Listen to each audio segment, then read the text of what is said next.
Isang magandang mapagpalang araw sa inyo. Ako si Tan. Matapang ako, pero takot ako sa asawa ko. Kaya nga may kasabihan ako, kapag galang pag-uusapan, dapat nating puntahan ng walang alinlangan. Kaya ngayong araw, samahan nyo na naman kami sa part 2 ng aming adventure.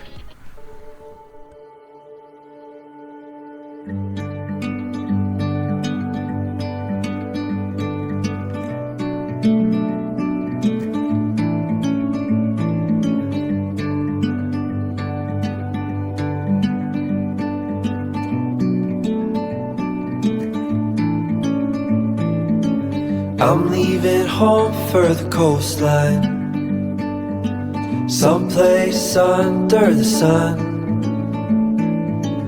I feel my heart for the first time, 'cause now I'm moving on, yeah, I'm moving on. And there's a place that I've dreamed of, where I can free my mind. I hear the sounds of the season and lose all sense of time. Parating na nga kami sa bayan ng Roas at agad na rin kaming lumiko dahil dito ang daan papuntang public market. Dadaan muna kami sa palengke para bumili ng mga sangkap na lulutuin namin. Kaya tara, samahan nyo kaming libutin at mamili dito sa palengke ng bayan ng Rojas.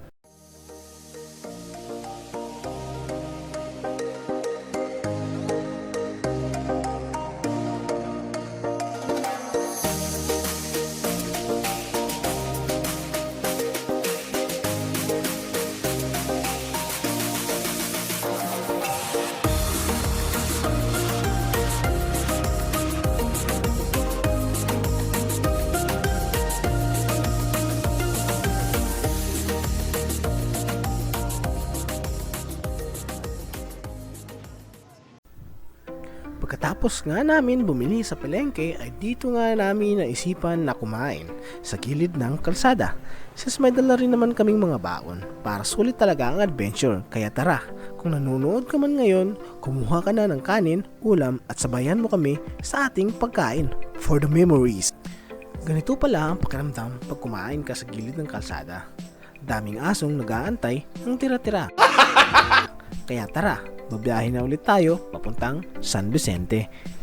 By the seaside, the way it fills our lungs, the fire burns in the night sky. This life will keep us young, yeah, keep us young.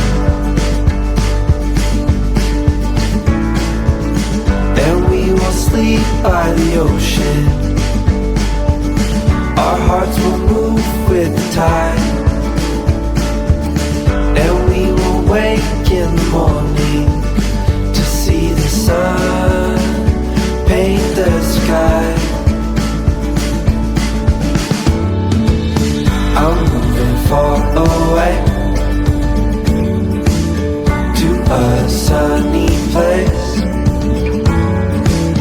where it's just you and me. Feels like we're in a dream. You know what I mean.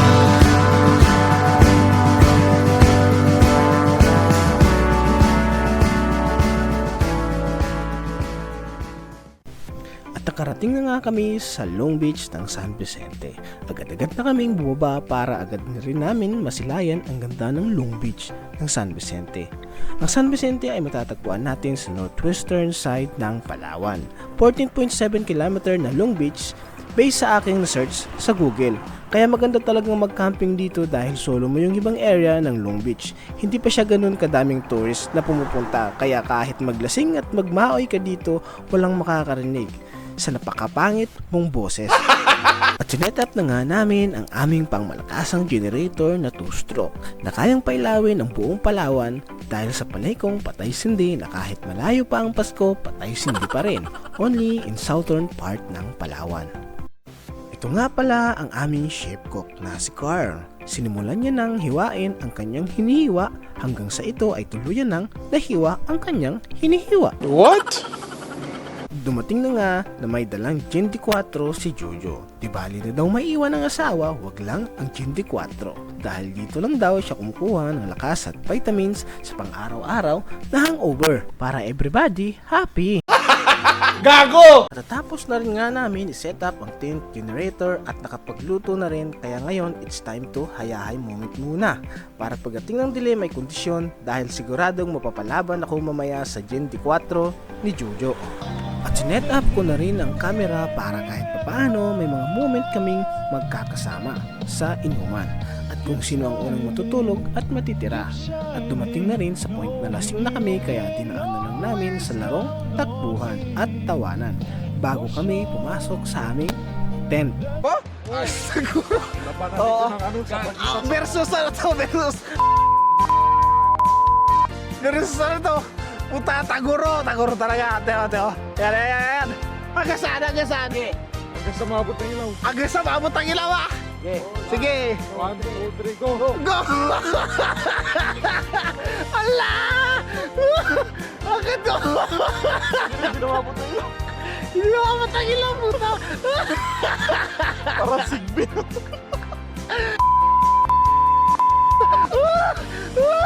Sana tangin, hindi na makita! Puta! Hindi na makita yung sigbin! Alam mo sigbin! Hindi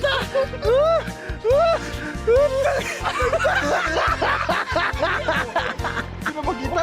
Hindi na makita yung sigbin! Puta kina! Nagising ko lang na may kasamang masamang pagtingin ang aking misis na si Ella, kaya agad na akong bumangon kahit nahihilo pa ako para kunan sila ng kanilang umagahan para iwas sermon at sapak sa mala baby skin ko na pagmumukha.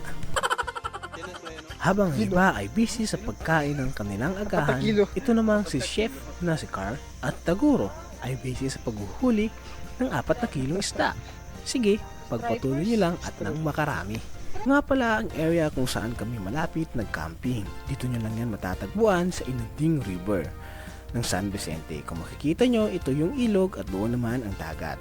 O diba, good combination kung gusto mo maligo sa dagat ba o sa ilog, it's your choice. Kulay kape nga lang ang ilog dahil umulan sa bundok. Ang Inunding River ay isa rin sa mga tour spot destination dito sa San Vicente na pwede nyong gawing activity katulad ng kayaking. Para na-explore nyo ang ganda ng mangrove ng Inunding River at pwede rin kayong mag-fishing dito kung hilig nyong manguwil. At kung gusto mo naman pumili ng sariwang isda ay magantay ka lang ng bangka na dadaan dito sa ilog at tawagin mo lang. O diba, hindi ka na mahihirapan pang lumabas para bumili sa palengke. Kung nanonood ka man ngayon ng aking video, huwag ka nang mahiyang like and share at papalo na rin para pag kumita na ako, kasama ka sa pag-asenso. Masyado na akong madaldal, ikakat ko muna at may part 3 pa tayong susunod na video. Hanggang sa huli!